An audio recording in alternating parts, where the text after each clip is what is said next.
an eBay account done, and with feedback, I'd recommend doing that in the next 2 to 3 days, just to get over that.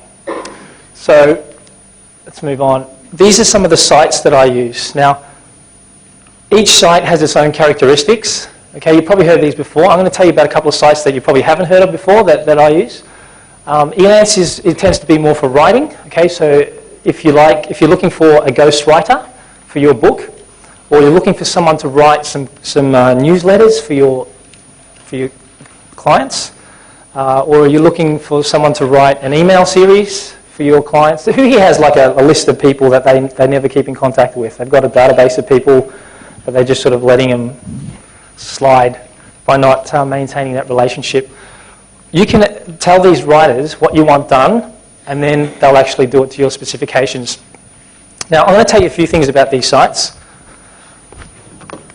They work in a reverse bidding process. So I'm sure you all know how eBay works. So what happens on eBay is you have an item, so let's say it's I'm not even going to try and draw, let's say it's a ball, a tennis ball. You'll never buy a tennis ball on eBay, but this is for sample purposes. On eBay, people will bid starting at 0, and they'll bid up. Okay, $5, $10. It's signed by Roger Federer. And it's actually 1 meter in diameter. So it's a very valuable tennis ball, and it ends up selling for $15. Okay, so that's the normal bidding process, the auction process. What happens on this site is you'll put a project on. So let's say you want to get a book written. You want to author a book on. Let's say you're in the health and fitness industry, and you want to teach businesses how to exponentially improve their profits by incorporating personal training into their business. So you want that book written.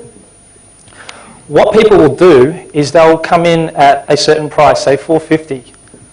I'll do it for $450. And then another person says, I'll come and do it for $250. Another person says, I'll do it for $100. So it's kind of a reverse bid. Okay, now people will continue to try and outbid themselves so they can get your business. It's a great little process. I don't always recommend going with the lowest bidder, okay, simply because if you go with you tend to get what you pay for, but there are certain steps that you can go through to really minimise the chance that something nasty will happen for you. Now, the other thing that I want to tell you is this, and it's really awesome for minimising risk, is that when you accept the bid, it goes into escrow. You put your money with that site, and they keep it at the site. They don't give it to the coder.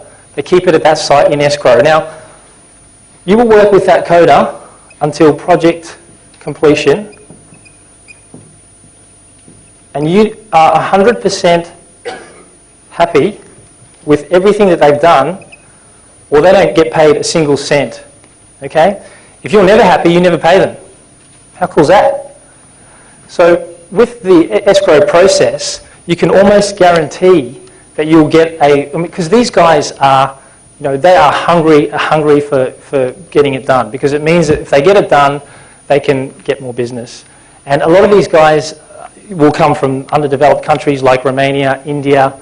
I had a guy from Mauritius bid on a couple of my projects, and Macedonia. So a lot of these companies where the average wage is like $100 a month to feed their families, to pay their mortgages. And we're very lucky here in Australia, but in those countries they don't have the kind of support systems that we do here. So they have to work and they have to do all these extra tasks just to keep their family afloat. Now, it's a win-win situation. I have a lot of people that come up to me and say, Wes, isn't that taking advantage of these people and all that sort of stuff? No, it isn't, because you are helping them and they are helping you, and it's a fair deal, and they've put in the amount of money that they are willing to do the work for. So that's another thing you should know about those sites. So we're clear with escrow how that works, because it's important. You have to come up with the cash, but you don't release the cash until all the work is done and you're happy with it. Okay? It's very, very cool. It's one way to ensure that you get a good product.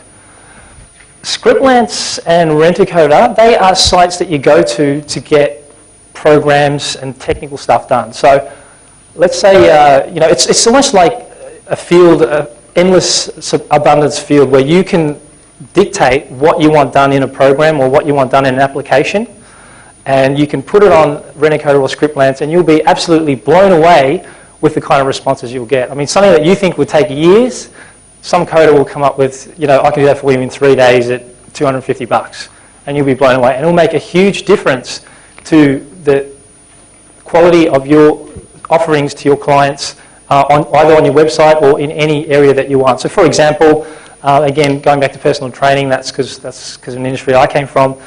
It was a program that helped trainers document all their clients. It helped them keep track of all the payments going to the clients. It helped them gave them numbers and stats on when the clients trained and how much, you know, they're owing, all that sort of stuff. So it's just a program that really, really helps me out when I was training, and I got that, you know, created for me.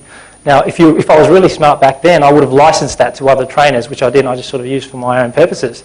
But that's the kind of thing that you could be doing for your business. So, I mean, I'm trying to give the example as much as I can, but I want you guys to always be asking, how does that apply to me? How does that apply to my business? How does that apply to my industry? How does that apply to my clients? Okay? And I think you'll take away from this presentation. So now I'm going to get into some specifics of how you actually... Sorry? Oh, sorry, Guru is a website, guru.com. It's another website you go to that you can get stuff done. So Guru tends to be more general stuff. I'll actually tell you a lot more about these sites in detail with one of the products I'm offering. So what I want you to do now is go through the list that you've created. I had a look through the workbook, and at the start you've got a whole heap of action items. Is that correct? Has anyone been actually filling out all the action items they need to be doing for the as a result of the workshop? All right, if you haven't, I want you to take 2 to 3 minutes right now to list out 5 things in your business. It might be a process, it might be something you want to get done for marketing, it might be anything that helps with your bottom line or helps you to save expenses that you think might be worthwhile getting someone else to do. And then I'm going to talk through this process, and you might be able to think as I'm talking. So take 2 to 3 minutes. If you need to talk to your manager or your owner or your boss, then feel free to do that. I'm going to give you a couple of minutes to do that. I'm happy to answer questions in the meantime. So take 2 to 3 minutes. Think about your business process. You might want to revisit your mission statement and what exactly your business is all about. Also have a think about what you are best at, and then have a think about what are you spending time on now that you shouldn't be.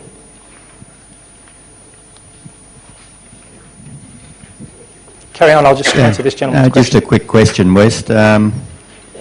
When you're sourcing someone to do this work for you, how do you get to qualify the particular person? Do they give you a list of their qualifications? Yep, I'm going to get to that.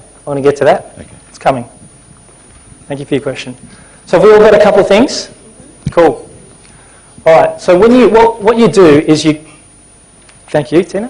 What you do is you go to the site, you get an account at the site. So all those sites that I've put up there, get an account at all those sites. It's absolutely free, you don't have to pay anything, okay?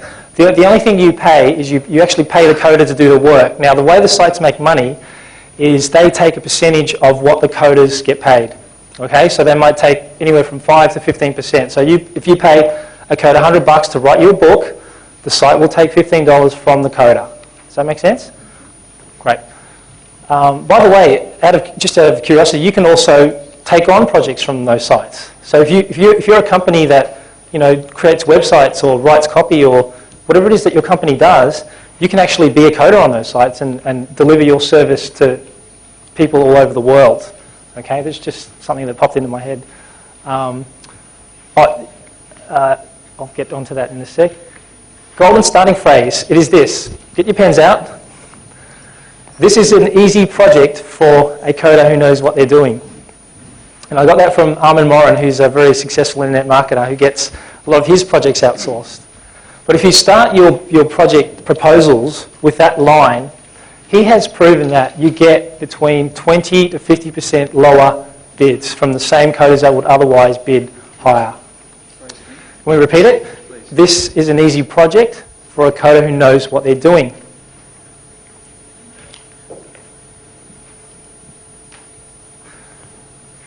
It's also a good idea to let the coder know that you potentially might be engaging their services on a long-term basis. Okay? A coder who sees the long-term potential of what you're doing, synergy with your company, they are more willing to put in a really low bid just to get that first job so they can have that ongoing relationship with you.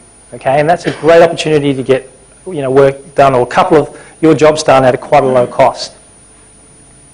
It's also an opportunity for you to work out on a trial basis with that coder. So if they don't work out for you, then you've lost $100 or whatever it is. But if you've taken them on a really, really big project, then it's going to hurt you a lot more. I also like to state how I like to be communicated with, and if you're sitting here thinking as a CEO or a managing director of a company, I'm not going to be involved with this, I want you to think about who you have on staff that could head up these projects for you, okay? It's all about leveraging your time, okay? So you're at the top of the food chain, and you want to be doing all these things online, but you're obviously not going to do them yourself, okay? What you need to do is identify who in your staff, maybe you have a personal assistant, or maybe you have a techie guy that you hire for 20 hours a week or whatever it is to work on your website. Ask him if he can, if he can work another 10 hours and head up a project for you, and you might pay him, $25 an hour to do that. So even though you may not be doing all this personally yourself, what I have to say should still ring true with where you want to head with your business. Because by being here, you're telling me that you want to get some sort of knowledge, or you want to get more activity on the internet, online, helping you to improve your profits. Let them know how you like to be communicated with, or the person that you're heading it up likes to be communicated with. It might be by phone, it might be by Skype, it might be by email.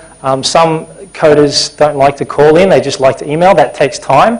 So if they're not willing to do that, and you need something done in a really short deadline, then you might actually reconsider who's applying.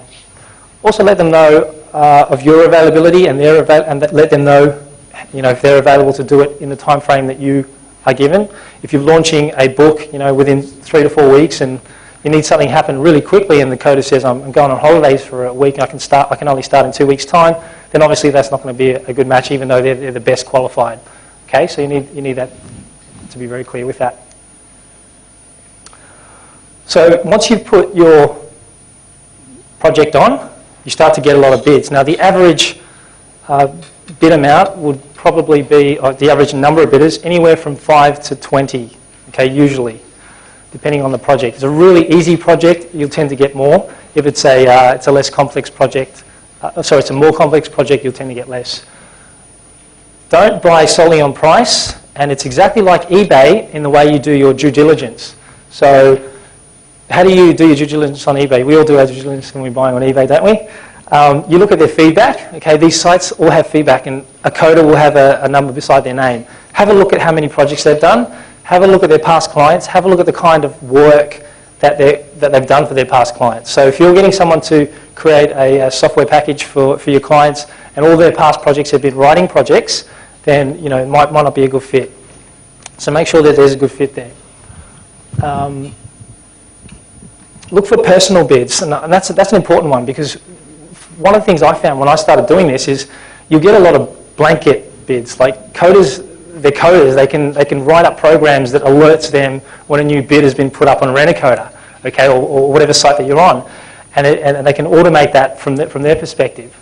What you need to do is make sure you're getting someone who's actually read your project proposal, what you want done, who has read it personally and can respond personally.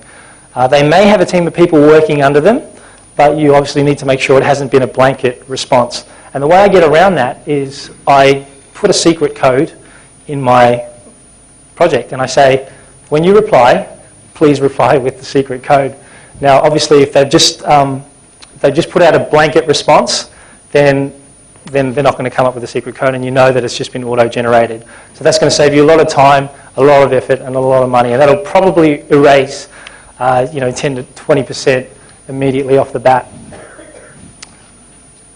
And then it's a matter of, I also like to look at their English, if it's a writing project, or it's a project that requires